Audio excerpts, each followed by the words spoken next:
everybody. Hello, happy Friday. Today is the end of the work week for you mortals who work a 9 to 5. Congratulations. For those of us who work odd jobs, we are in our weekend when all the normal people are off and we actually get to do fun work. Yeah, so we are here for the Astro-Babble. We're going to be dissecting 5 more charts that have been donated by you, the lovely followers. We are going to work with basically kind of what the stars say at the time of your birth and go from there.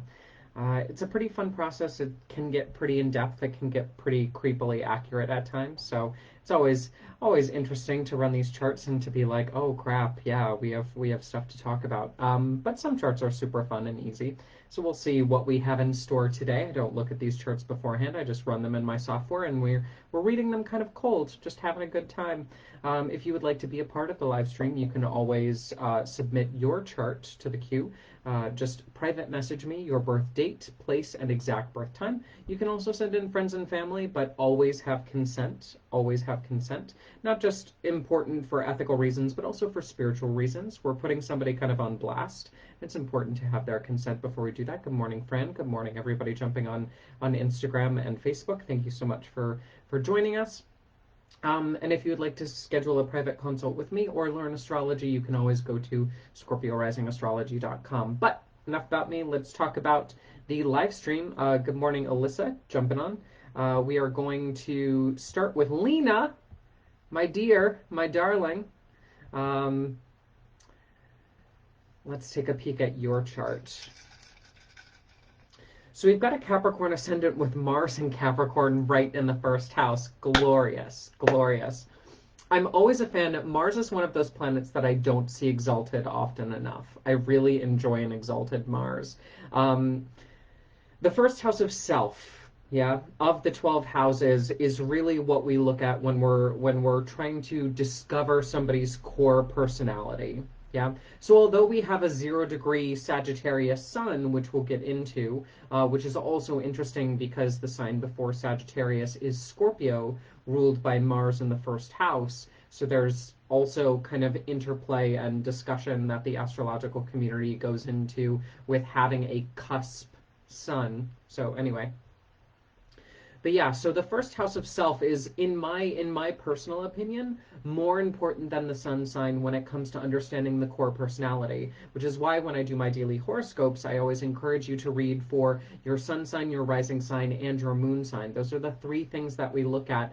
But from, again, my personal side of the stars, and my experience when working with clients, the ascendant is far more important. So we have a Capricorn ascendant, which is where Lena gets her earthiness, her stubbornness, her leadership qualities, doubling down on those leadership qualities because Mars is present. She's just somebody who is comfortable biding her time, loves a good schedule, loves the routine, gets a little bit ingrained in habits, can be a little bit bitey when it comes to things getting a little bit emotionally messy, because Capricorn doesn't really do well with mess or disorder or people who cause chaos. And with that Mars, she's more likely to take off their head than anything else. But a lot of that is tempered. So having Capricorn, one of the cardinal signs, in the first house, really, really great. We'll look to Saturn in a second as the ruler of the chart. And then we have Mars here. Mars, who is the warrior archetype, who is the essence of yang in the chart, who is active and fiery and passionate and determined. In his exaltation of Capricorn, this is kind of like taking the raw element of fire and putting it inside of an engine, something that can channel it, something that can focus it, something that can help it to move in a concise and structured way so that you can produce a car to go vroom vroom, and not just go fast, but go fast with a purpose. Yeah, Mars is all about action, but that action can often be misguided. But when we put Mars in Capricorn, it really does give it the structure that it needs in order to perform beautifully and on an Olympic level. So having such strong cardinality in the first house of self is just really doubling down on the leadership qualities, which I adore. Then we go to the ruler of the chart, and this is where we get into some rather nasty family stuff, but also where we get into a lot of the healing that needs to be done in the chart. And the healing is actually a relatively easy process with this chart. So we'll kind of unpack it as we go. So we have Saturn, the ruler of Capricorn, down here in the fourth house of family. Whenever we have the ruler of the chart in the fourth house of family, it indicates that family and home is very, very important, overly important, some might argue, to this individual. It also means that the bloodline of the family is also going to be something that's very prominent within the life. The idea of the nest, the idea of the home space physically as well, just being very tattooed on the spirit of this individual. And all things will need to run through that space before we find kind of order in the life. If the home life, if the family life is in disarray, then this person will always feel a certain level of dishevelment. It's just what happens when you put the ruler of the chart in the fourth house of family.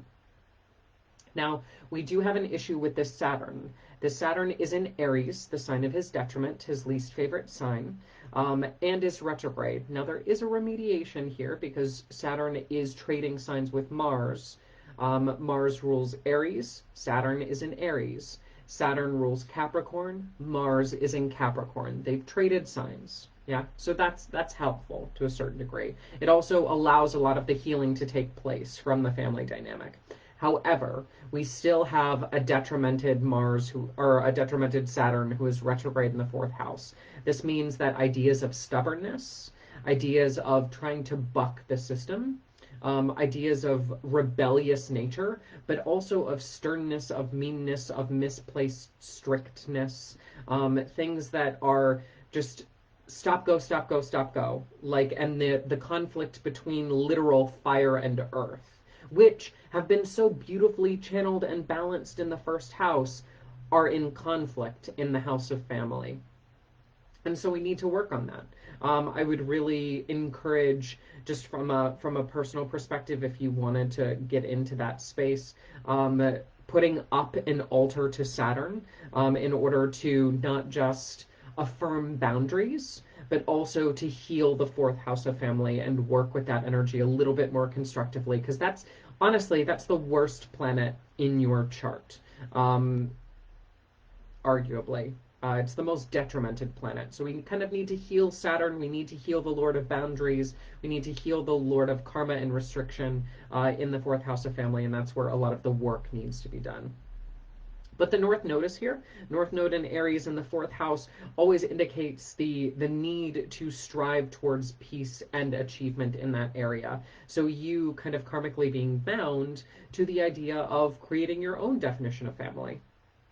That's kind of part of your life's journey, part of your life's work. There are beautiful markers for success. There are strong markers for entrepreneurship.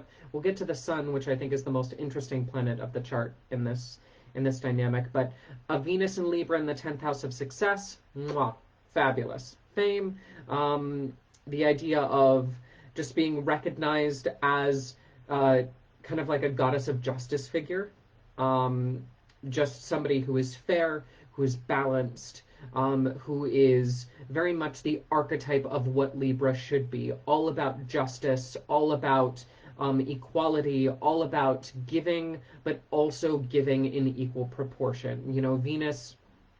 Venus in Libra is Lady Justice. That's who she is.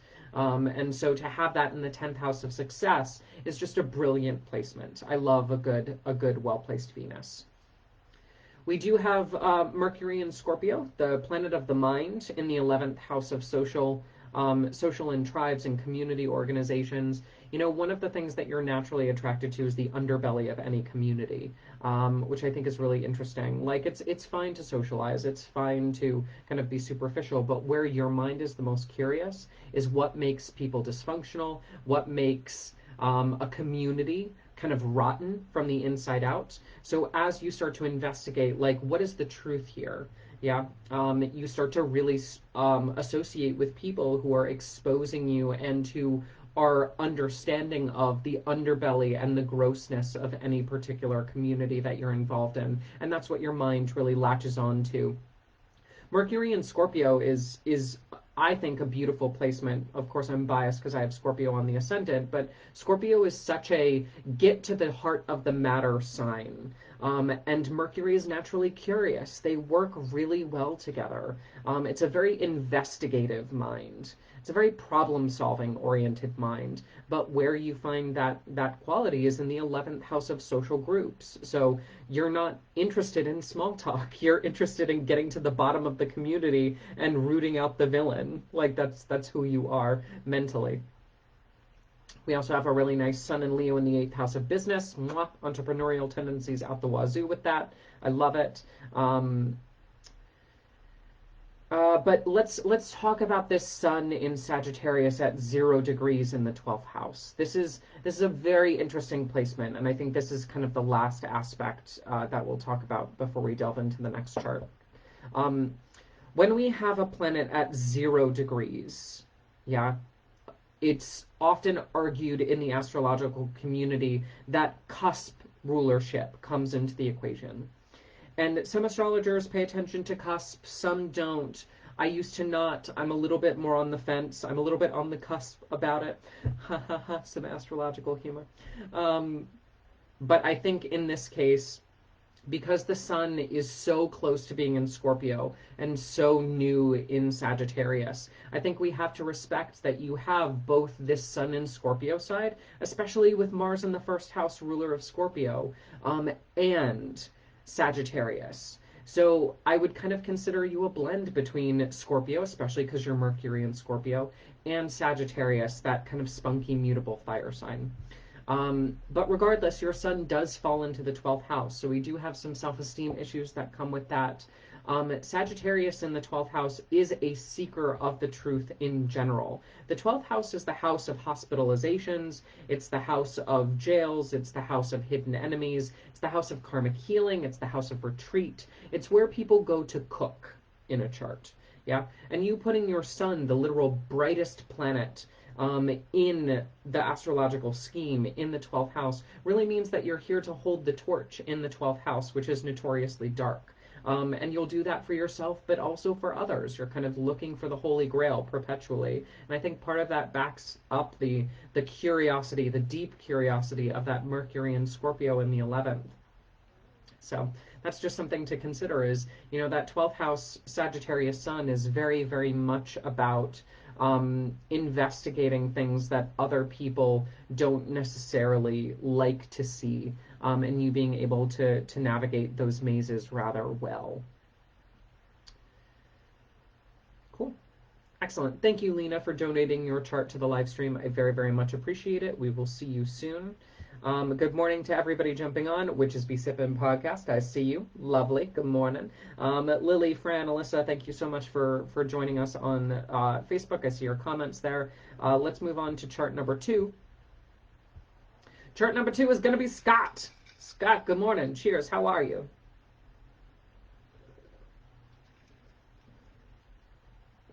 Let's take a peek. Oh, the Gemini. Oh, the Gemini of it all. Oh, goodness.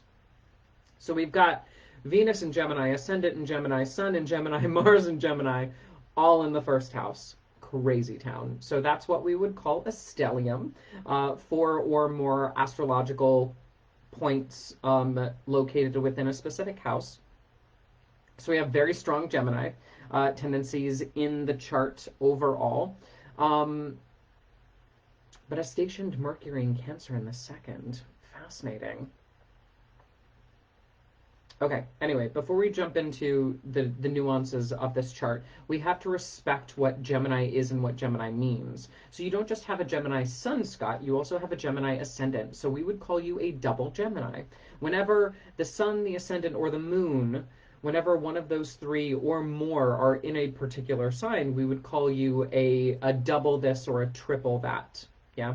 Sometimes people have, like for you, you have your Ascendant, your Sun, and your Moon all in air signs. Your Moon is in Libra in the 5th. And so that would make you a triple air sign. You have a lot of air energy in the chart. And air is a very interesting element. It's the element of intellect. It's the element of speech. It's the element of intelligence and quickness.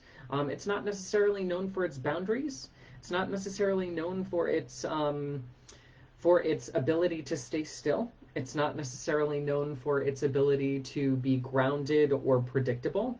Air is flighty by nature, which makes it really good at certain things and not so good at other things. So mastering that element and that energetic state as a whole is probably something that I would encourage you to delve into.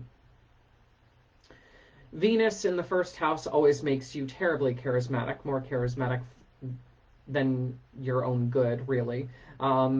But I enjoy a good Venus. She's also combust. Mars is also in the first house. Whenever Venus and Mars are co-present in the first house, we always have this idea of yin and yang being a topic that will need to be understood throughout the life.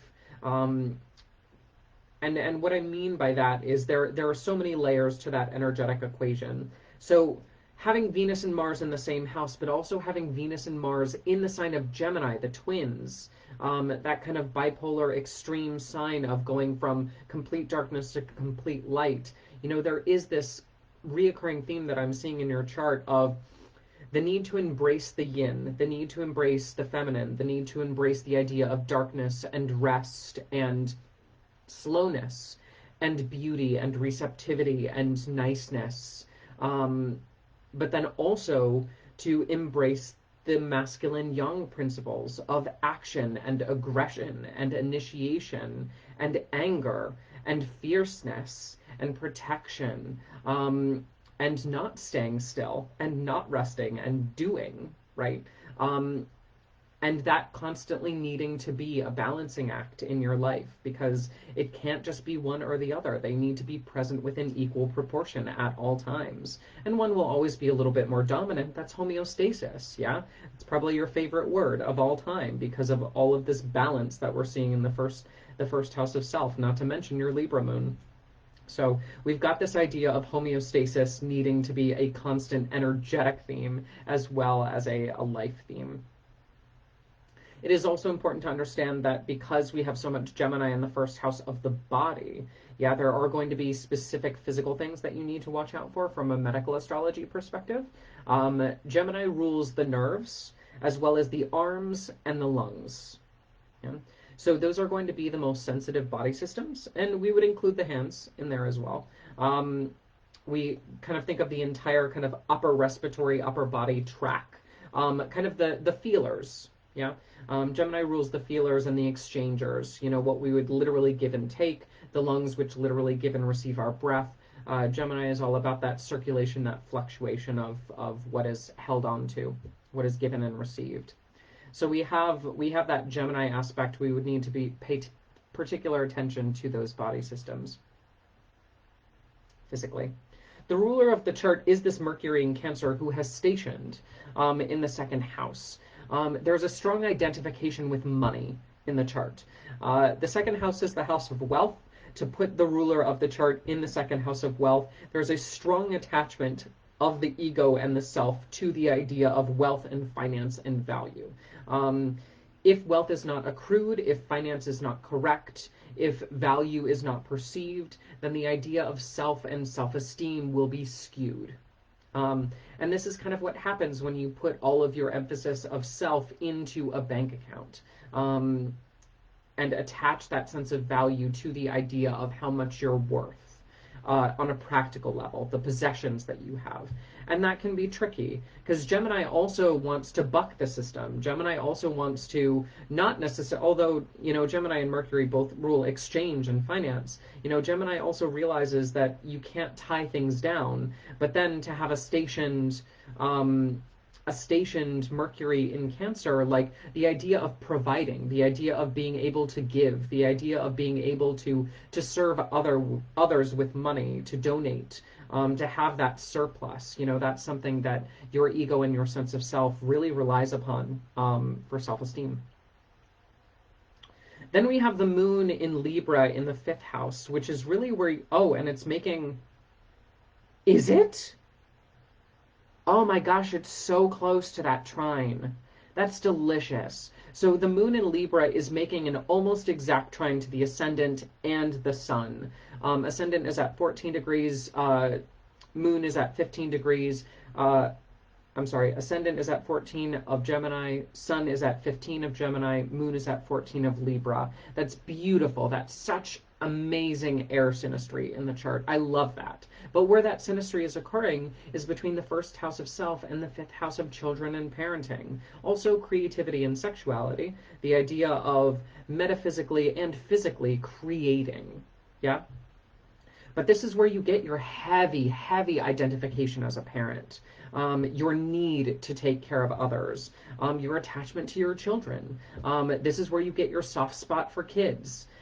This is where you get your constant need to make sure everything is fair for those who are underserved. And I think that that's part of where Mercury in Cancer comes from. Cancer is the sign of the mother, it's the sign of the nurturer, and we're not really attaching gender to Cancer. We're talking about the mothering, the nurturing aspect, regardless of your gender as a parent. That need to be the one who provides and cares for, that kind of that mama bear instinct. Yeah, you have a lot of that in your chart, and especially to put your moon, your emotional planet, in the fifth house of children and parenting, we need to respect that, you know, for you, it's not just about the money, it's also about you being able to parent effectively, to create that and foster that nurturing environment for the next generation. So that's that. Where else do we want to go?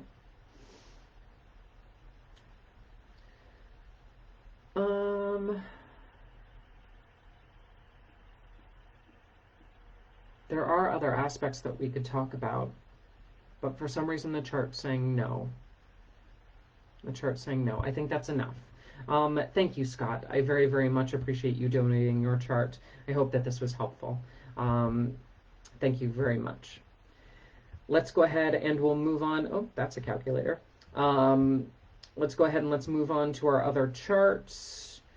We've got Angelina up next in the queue. When I heard that, I started singing Italian songs. Angelina, the girl at the pizzeria.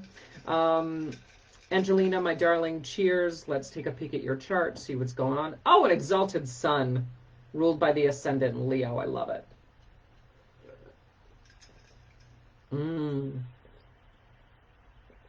But. Ooh, so fascinating, my dear. So fascinating. The intricacies of your chart are delicious. You've also been quite blessed by the stars, if you don't mind me saying so. Quite blessed. Divine intervention spoke when you were born. Delicious. I love it. I love seeing the gods at work. So we have a Leo ascendant, which is where you get your fiery nature, but you don't just have a fiery nature. Girl, you on fire. Because you don't just have a Leo ascendant, you have an exalted sun in Aries in the 9th house, which is fire on top of fire. Just absolutely massive. If you didn't have this moon in Cancer in the 12th, like you would just literally spontaneously combust at a moment's notice, and you probably do on a regular basis. Don't get me wrong, but you have other counterbalancing forces, which I'm pleased to see. But your tendency is going to be fast, fiery, slightly inflammatory, act first, apologize later. You know, it's going to be that idea of fire being the primary element of your chart, and that being a very, very strong force in your life. Now, when you put an exalted ruler, not just a ruler, but an exalted ruler, and not just any planet, but the literal sun, the brightest, most powerful influence of life in our solar system, in the 9th house of spirituality, you know, this is such a big part of who you are. Your faith is so fiery, so bright, so strong. But also your need to travel, your love of foreign culture, travel, foreigners, and higher education, your love of learning. This is where you get it. You also have Mercury in the 9th house, which is a great place for it to be. I love Mercury in Aries can be a little bit too impulsive mentally, can be a little bit too quick. They lose their own thoughts. Mercury, I like to see a little bit more retention in Mercury. I like to see a little bit, which is why Mercury is exalted in Virgo, the earth sign. It's mutable, but it's still earthy. It's still able to ground those resources. Mercury in Aries tends to go a little bit too mentally quick. for my taste. But Mercury is very happy in the ninth house of higher learning and education. Like it's something that Mercury does very well, learning, right? As the planet that rules our mental space. So I enjoy that. I enjoy that. But overall, an absolute obsession with the ninth house is so present within your chart. And again, that's going to be spirituality, foreigners, travel, and higher education. Those topics are absolutely top of the priority list for you at any given time. Like when I look at your chart, it's absolutely hilarious. Exalted Sun, Venus and Taurus in the 10th, Earth goddess energy out the wazoo. Moon in Cancer, absolutely fabulous. Even Mercury, although he's in Aries, is in mutual reception with Mars, who is in Gemini. Like, your planets are so well placed. We do have an issue with Saturn and Jupiter, though. Saturn is in Cancer, Jupiter is in Virgo, Jupiter is also retrograde, so that's not super nice. But there is coincidence to that. So when I say that you are blessed, and this is something that you've probably noticed throughout the life, is you have the luck. Yeah, the planets are on your side more often than not. And unfortunately, at times like this, when like we have all this Capricorn bullshit that's going through your sixth house of work, health, and pets, like it's not easy for anybody right now, but still, you can't complain. Like you can complain, but you can't really complain. Um, and yes, there will be health crises, and there has been health crises happening with all this stuff. But overall, your planets are aligned in such a way that you always seem to skate by. You always seem to have a little bit of that extra something something that makes sure that you don't get too down for too long. It's just a thing. Um, having Mercury and Mars in mutual reception between the ninth and the 11th houses really does remind me of the idea of you being a teacher for large groups of people, you also being very good with social media, and needing to teach through online platforms. Again, two large groups. I like that for you. Um, fine, whatever, whatever. Um, So your people are coming through pretty clearly, and they want to talk about this 12th house nonsense. So we're going to talk about this 12th house nonsense because that's what we do in astrology. We just figure out where the weaknesses are and we just poke at them until we understand them. Um, so we have this moon in Cancer, glorious, absolutely glorious. Moon in her home sign, great. I love it. She is waxing. She is not too full, not too dark. The idea that you can hide some emotion, but you can also keep some on your sleeve. It makes people think that they know you, but you always have, a little bit that you keep privately. I enjoy it. Um, but then we also have this Saturn in Cancer. Saturn in Cancer in the 12th house, um, especially, especially with Cancer ruling Saturn and Saturn ruling your sixth house of work, and your seventh house of relationships. This is a very interesting dynamic. The 12th house is the house of hospitalizations. And when we see, and therapy in general, medicine, oh goodness, and we have a bug visitor who just landed on my window too. So what I'm about to say is quite important, apparently. The 12th house is the house of medicine. Yeah, it's the house of healing.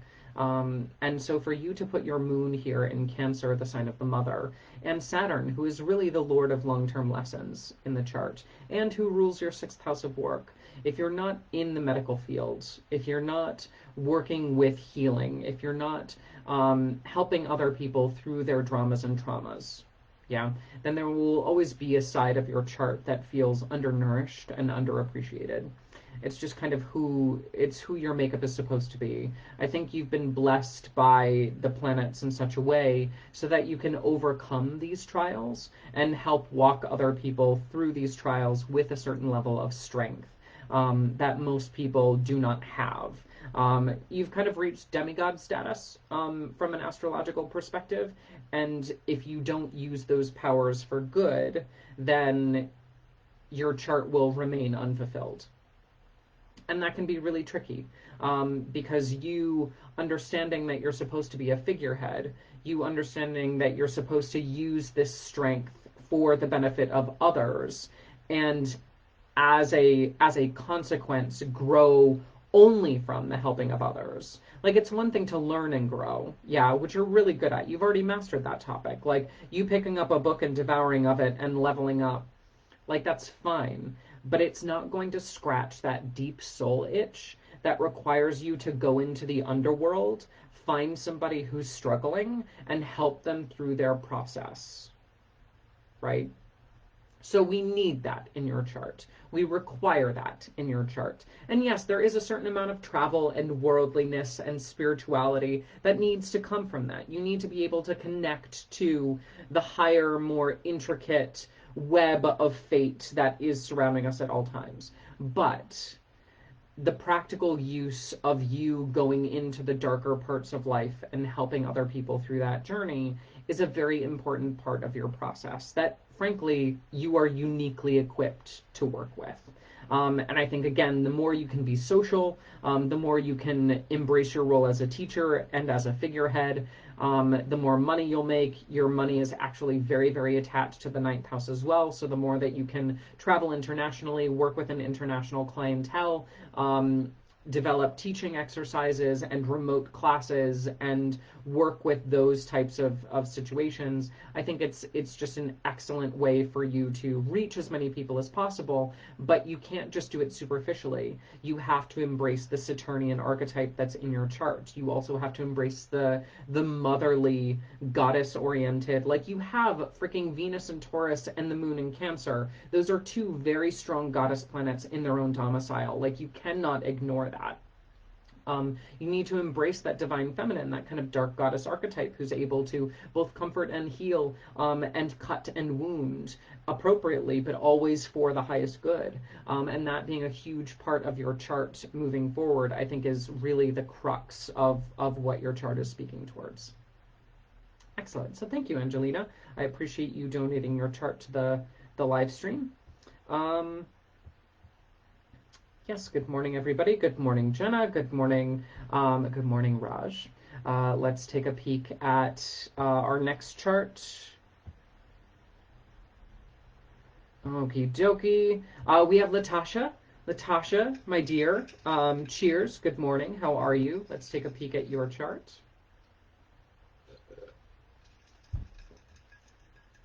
Are you fucking kidding me right now? So similar. So similar to the last chart. Hilarious. Hilarious. Latasha, girl, I don't think you understand. Like, when I ask for charts, right? Everybody submits theirs, and I log them in the list as they're submitted. You just so happen to submit yours at a time right before somebody else who submitted theirs, where you have the exact same ascendant and chart ruler in the same house. Like, I can't make this up. It's hilarious. And you both were born at very different years. Like, it's just so funny to me when this stuff happens. Can't make it up, everybody. Cannot make it up. Absolutely cannot. So we have a Leo ascendant, which makes you a very fiery and dramatic kind of Leo personality. But you are not just a Leo ascendant. You also have an exalted sun, sun in Aries, in the ninth house of spirituality, travel, foreigners, higher education, which makes you super fiery and very dynamic. You on fire, girl. That's exactly, like, I'm telling you the exact same thing that I just told the previous chart. Like, it's absolutely hilarious to me how this stuff keeps happening in the live streams. Your chart makeup is slightly different, though. And let's go ahead and talk about the differences. You are a triple fire sign, so your moon is actually in Sagittarius, your sun is in Leo, and your Mars is in Aries as well, but your sun is in Aries. So having Aries, Leo, and Sag, the three fire signs, each with a personal placement, like, that's pretty intense. That's a very fiery chart.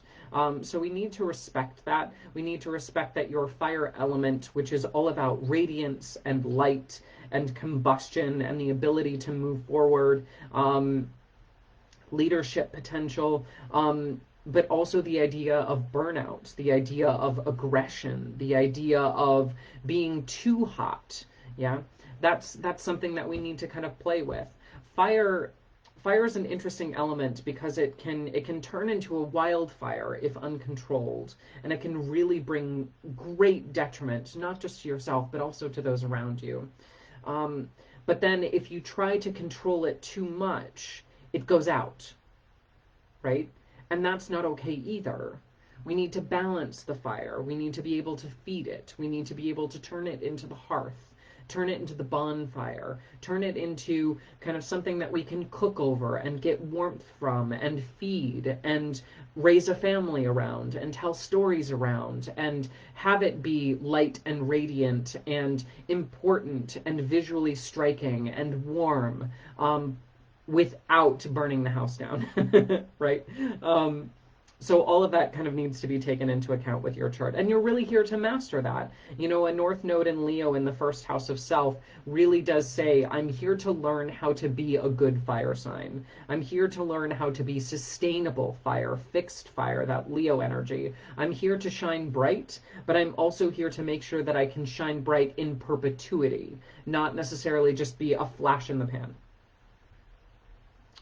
Um, so we also have an issue with your yin and your yang, your Venus and your Mars.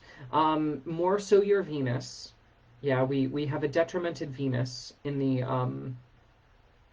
chart, which is not super great. So let's talk about what that means. And your ascendant is making a trine to the sun. I can't. Oh my God, so fiery. So fiery. Girl, we gotta learn. We gotta learn this fire. Seriously. But anyway, when we look at fire as an element, I often look to water in the chart. Where is the water in the chart? Yeah. Um, and for you, one of the planets that would be a counterbalance, that would be watery enough to counter all of this heat, would be Venus. Venus as the planet who is cool and moistening, who is the salve that we apply to wounds that are agitated. Um, Venus is being combust the sun. She's too close to the sun. She's overheating. And she's in the fiery sign of Aries, a sign who opposes her natural rulership of Libra. She doesn't like to be in Aries. It's turning goddess Venus into warrior Venus. And you already have too much warrior energy in your chart. You already have too much heat in your chart. So Venus doesn't need to add herself to the ranks. She doesn't need to be that fierce. But she is, and you've chosen that. So we need to work with that kind of Durga archetype, that Indian archetype of boundaries and fierceness, who rides a tiger into battle. Venus also has this idea of love that is prove it to me, which can be a little bit problematic for a chart. But again, you work with the cards that you're dealt with. We just need to understand that the cards that you've chosen to navigate this life experience are very harsh. The fire keeps building in the chart. There is no calming it down. And so we may need to calm down that fire on a regular basis to make sure that you're not overheating. Oh, but I think you do have countermeasures to do that. Oh, that's nice. I see it. I see the Saturn. I see the Saturn. Okay. I'm pleased with that. I'm a little more pleased with that. But I think all of this hyperactivity in the ninth house of spirituality, travel, foreigners, higher education, like on the best part of it. When I work with clients, I always talk about the two extremes. Like there are octaves of experience when we talk about these planets. On the lower, harsher end of the spectrum, we have Venus, Mars, Sun, all in Aries plus MC in the ninth house, which can manifest negatively as this. Spiritually, too flamboyant, too loud, too preachy, too aggressive, too much in your face. Travel, can't run far enough, can't run fast enough, constantly trying to escape. If I just move over here, if I just go over there, if I just experience this culture, if I just see it from the grass is greener type stuff, which is toxic, long run. Foreigners can be a little bit of a dictatorship. Like, let me come in, and it's the mission trip that goes wrong. It's the mission trip that turns into appropriation. It's, let me give you guidance and advice, but I'm going to sacrifice everything that you are in order to do it. Again, a little bit too preachy. Yeah. But then travel foreigners, higher education makes you so driven to learn, so driven to learn, so driven to climb. But at the end of the day, like, you can't climb hard enough, you can't climb fast enough, like, you can't learn enough to satisfy that fire. It just keeps burning higher and higher. It's all consuming. It just engulfs everything that it touches. So that's the harsher side of that reality that we need to be aware of and to temper, and we'll get into how you temper that in a second. On the positive end of the spectrum, if you channel these planets appropriately, and you really start to partner with them, and you really start to manage them appropriately, and work with them, and connect with them, and radiate the highest expression of their gifts, it'll manifest like this: excellent boundaries, great leadership skills. It'll really be able to turn you into something and somebody that people admire and seek guidance from. Somebody who is really able to coach, somebody who is really able to inspire, somebody who is really able to uplift. You know, heat rises. And so it's kind of like that hot air balloon type thing where you are the flame that will get people off the ground. You are the candle that will light thousands of others without extinguishing your own flame. And that's part of that really well-channeled Aries energy that comes forward in the ninth house. Very inspirational speaker, very inspirational with just the experiences that you've been through, transforming that into, again, that leadership quality, those really strong boundaries, that very warrior type energy, but the warrior who has been to battle and who comes home and shares stories of her victory. Like, that's all of that really well channeled Aries energy. So we need to make sure that it's well channeled and not necessarily burning out of control, forest fire type stuff. We do have Jupiter and Saturn both retrograde in Libra, which is where you get your counterbalance, and that's in the third house of writing, teaching, communication. I think you getting a teaching job will be very, very humanizing. If you are not already writing and teaching and speaking, yeah, it's one thing to learn. It's one thing to have personal experience. It's one thing to know. Yeah, which is what the ninth house is. The ninth house is all about knowing in your gut, in your spirit, in your heart, just knowing what is truth. The third house is actually speaking that truth and teaching other people through that truth. And that's the tricky bit, darling. That's the tricky bit. And that's your counterbalance, because all of this knowledge is terribly unpractical. If you don't put it into actionable steps, if you don't break it down into a rule book, if you don't put order and balance, law and order, yeah, to the process. You know, it's one thing to be blindly inspiring. It's another thing to take your experiences, write them down, channel them into material, to worksheets, to handouts, to spreadsheets, to numbers, to values, to step-by-step processes that can actually be learned from. Yeah, so that's how we really weigh down your chart. And it can be a little bit difficult because we do have a Mercury in Pisces, which does make the mind a little bit more scattered. It does make the mind a little bit more unfocused. Yeah, but I think that that's, again, where the writing, the teaching, the speaking comes forward, is because as you start to put your thoughts down on paper, yeah, it not just tempers your fire, but it also focuses your mind and allows you to use your inspiration, your muses, your spiritual guides in order to temper the material and ground the material into a practical, usable way. So that's that. But yeah, I see a lot of creativity in the chart. Neptune can join the moon in the fifth house of creativity, super creative chart. But again, I think the big thing is understanding fire, understanding the positive expression of that fire and the negative expression of that fire. Understanding your counterbalance is through turning your internal lessons into practical, visceral teaching lessons that can be given to people, not just, you know, cheerleading from the sidelines or dictating from the sidelines, but actually giving something that somebody can work with. a tool that they can work with and achieve, and then honoring that creative process and allowing your mind to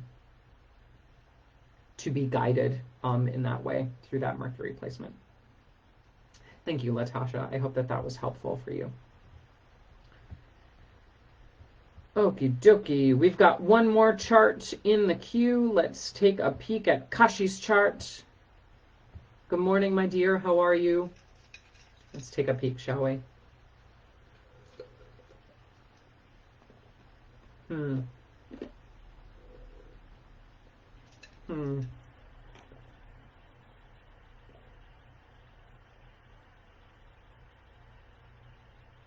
Okay. Relationships, huh? Money, huh? Okay. Okay. So let's talk about it. So we've got a Cancer ascendant, Kashi. Naturally blesses you with the archetype of the mother. Somebody who is caring, somebody who's kind, somebody who is compassionate, somebody who's very empathetic. Lovely. I enjoy a good Cancer placement. We also do have an exalted Jupiter in the first house. So Jupiter is retrograde, but it's at 0 degrees of Cancer, still in the first house. Lovely. That Jupiter in Cancer does bestow luck. That Jupiter in Cancer does bestow abundance. It also does start to do weird things to the stomach. It does bring a lot of bloat into the stomach medically. But it does give you the blessings of Jupiter. It does give you the abundance that Jupiter naturally carries. And to have that Jupiter ruling the 6th house of work, I think that that's beautiful. Although you do tend to make your own problems when it comes to your work environment. We'll talk about that in a second. But yeah, that's so interesting.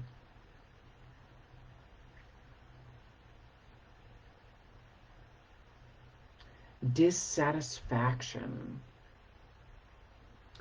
Wow. I see it. This is such a cool chart. So when I see this Jupiter and when I see this Mercury, so Mercury is retrograde in the 6th house of work, health, and pets. Jupiter is retrograde in the 1st house of self, and Jupiter is ruling Mercury. Jupiter should be exalted, should be abundantly satisfied.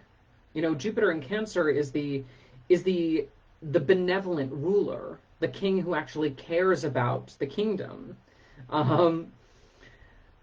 But then Mercury comes forward, and Mercury is retrograde in the 6th house of work. And it's kind of like the person who is never satisfied with good enough. Yeah? It's always the idea of, well, we could tweak this. Well, we could do this better. Well, what if we just did this? And honey, I'm here to tell you, astrologically, you gotta stop picking. You gotta stop picking at shit. Because you need to be able to let sleeping dogs lie. You need to be able to accept the natural coasting point of a circumstance. Not everything needs to be constantly changed or improved. Sometimes you do get to enjoy things. Sometimes you do get to just ride it out and wait until a problem finds you instead of you finding the problem. Yeah? Okay. So that's, I think, a major message coming through with this chart. The ruler of the chart is the moon in Leo in the 2nd house of finance, so we do have a strong tie to the 2nd house of wealth and value and finance in the chart. The moon in the 2nd house, whenever I have clients who talk to me about this 2nd house moon, it's always the idea of making sure that you understand your emotional wellness is attached to your bank account. And so if you feel financially stable, if you look at that bank account and those numbers look good to you, then you will feel emotionally stable. But if for some reason, you know, first of the month rolls around, you're paying a bunch of bills, you look at that bank account and you're like, oh my God, what's happening? That emotional state will fluctuate. Yeah. Just because the moon in the 2nd house of wealth is very much present with that. You're also Mars in Leo retrograde is a little bit too much of a fiery spending placement for me. I don't necessarily enjoy that too much, so we might need to work at like you using the spending of money to emotionally heal old wounds. Also, you potentially needing to buy relationships. And money being a big factor in your relationships because the sun from the seventh house of relationships is ruling your second house of finance.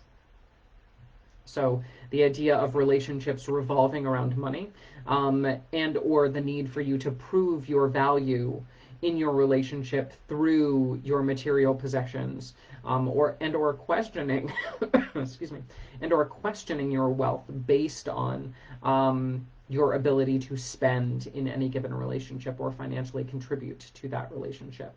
So that's interesting dynamics that we need to work on for sure. We do have a very rock oriented relationship that you're kind of looking for, and I think that that's helpful. I think that it's nice to have a really grounding influence in your chart, somebody who you can take care of. Whether or not they receive it is another story because you have strong Capricorn tendencies in the seventh house. Capricorn really doesn't receive love very well. They do, it just takes a little bit of a trickle down time. Um, so we have Venus in Capricorn, Sun in Capricorn in the seventh house of relationships. That Venus is also a little bit too close to the Sun. She is combust.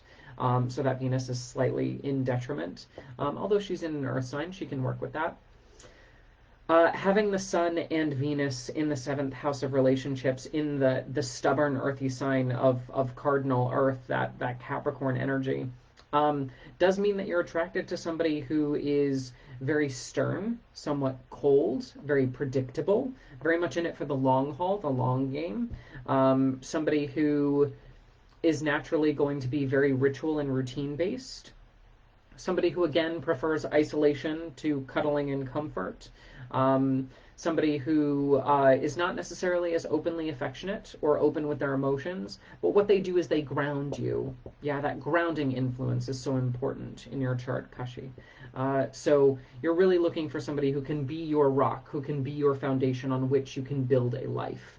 Somebody who can really talk you out of a lot of these retrograde placements that you have in your chart. You know, the second guessing is what your relationship will help with.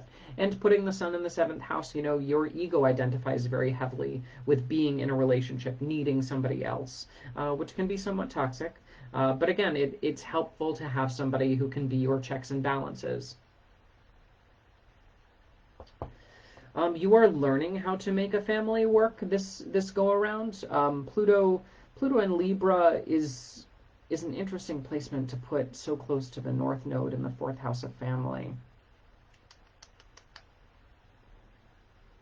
Tricky. Pluto is that underworld energy, that often toxic energy until age 50, that then gets unpacked after we've matured, 20 years after that first Saturn return. It can mean that early family life was toxic. It can also mean that family, true family, the essence of true family, develops later in life. Also being introduced to your potential spouse by your family. Somebody who knows your tendencies, your quirks, your needs. So if you have relatives, if you have family social gatherings, you know, encourage them to play matchmaker. But at the same time, the idea of you needing to work on what family means to you, and that being a very important kind of karmic lesson for you to work on throughout the course of your life.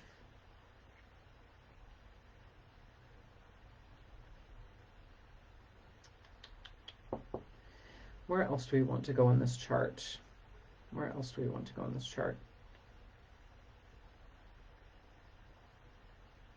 Where's Pisces?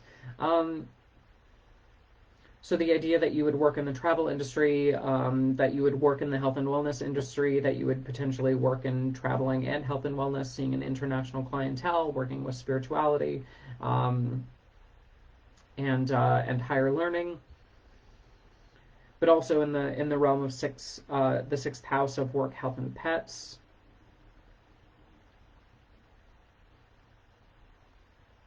Now the chart's just bouncing around and it won't let me read it. That's weird.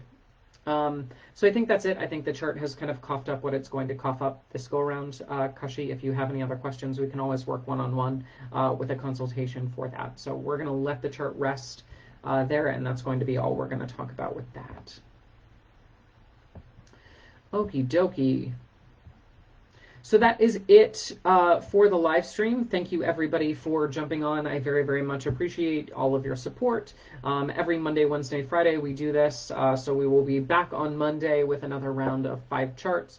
If you would like to add your chart to the live stream, you can always submit your birth date, birthplace, exact birth time. We will add you to the list.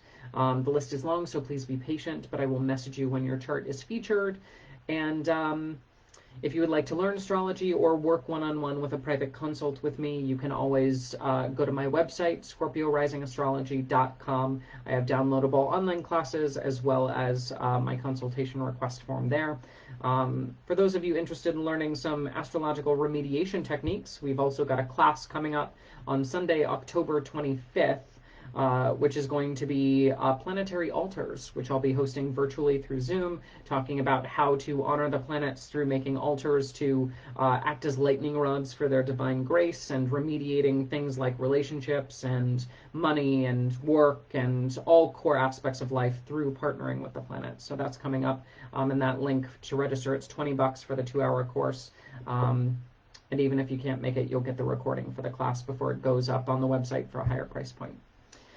So that is it. I will let you all go for the morning. I hope that you have a fabulous weekend.